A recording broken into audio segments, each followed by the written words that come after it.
Hi అండి. నా పేరు మణిశ్రీ. నేను విజయవాడలో ఉంటా, యాంకరింగ్ చేస్తా. అయితే ఇక్కడ ప్రతి వర్క్ చేస్తా, లైవ్ దగ్గర నుంచి ఏ వర్క్ అయినా సరే, మీడియాకి సంబంధించిన వర్క్ ఏదైనా చేస్తాను అనమాట. తెలుగు చాలా స్పష్టంగా చదువుతా. గవర్నమెంట్ ఆఫీస్లో కూడా పనిచేశాను. సో ఏంటంటే ఇక్కడ చాలామంది ఏం చెప్పారంటే, ఇక్కడ ఆంధ్రాలో ఏం లేవు కదా, అసలు నీ టాలెంట్కి ఇక్కడ కాదు, అసలు హైదరాబాద్ తెలిస్తే మామూలుగా ఉండదు, నువ్వు పెద్ద తోపు తురుము అన్నారబ్బా.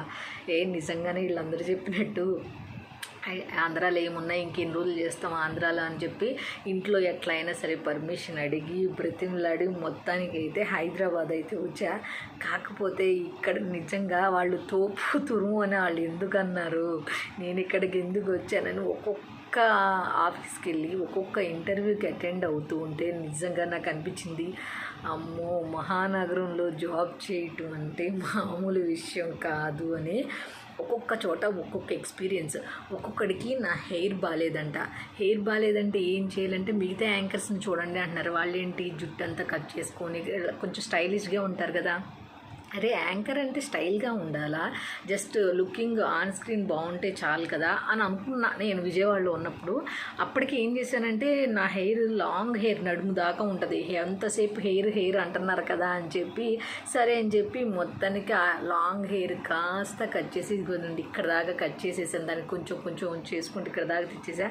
సరే అని చెప్పి ఇంకా ఇది ఒక పెద్ద ప్రాబ్లమా ఏంటిలే అని అనుకున్నా. తర్వాత ఇంకొన్ని ఆఫీసులకి వెళ్తే డ్రెస్ స్టైల్ మార్చాలి అని అన్నారు. స్టైల్ మార్చడం ఏంటి, అసలు యాంకర్ బ్లేజర్స్ వేసుకొని చేస్తారు కదా, లేకపోతే డ్రెస్ మంచి నీట్గా ఉన్న డ్రెస్సులు వేసుకొని చేస్తారు కదా అన్న ఆలోచన నాది.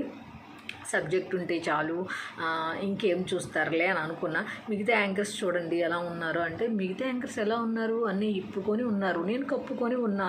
నేను నిజంగా నాకు ఆశ్చర్యం వేసింది. అదే యాంకరింగ్ అంటే చాలా తెలుగు స్పష్టంగా రావాలి, అదొకటే కదా చూస్తారు, ఎక్స్ప్రెషన్స్ ఇవ్వాలి, అదొకటే కదా చూస్తారు అనుకున్నా. తర్వాత అర్థమైంది, ఓహో అదొక్కటే కాదు ఇంకా చాలా చూస్తారు అని. అమ్మో ఒక్కొక్క ఆఫీస్కి వెళ్తుంటే ఒక్కొక్క విషయం బయటపడుతుంది అనమాట. సో ఇక్కడ నుంచి నేను ఇక్కడ ఏ ఆఫీసులకి వెళ్తాను వాళ్ళు అంటే పేర్లు చెప్పలే, మరి పేర్లు చెప్పి వాళ్ళ పరుగులు తీయటం ఎందుకు, కానీ వాళ్ళ పరుగులు తీయటం నా పరుగు కాదు. అయితే ప్రతి విషయాన్ని అయితే మీకు నేను షేర్ చేస్తా. సరే అయితే ఈ రోజుకైతే ఒక ఆఫీస్కి వెళ్తే వాళ్ళు చెప్పింది ఏంటంటే, చాలా స్టైల్గా ఉండాలంట. అక్కడ యాంకర్లకి తెలుగు రాదు, వాళ్ళు తెలుగు న్యూస్ చదివేస్తున్నారు పచ్చి బూతులతో, వాళ్ళు ఎక్సలెంట్ అంట.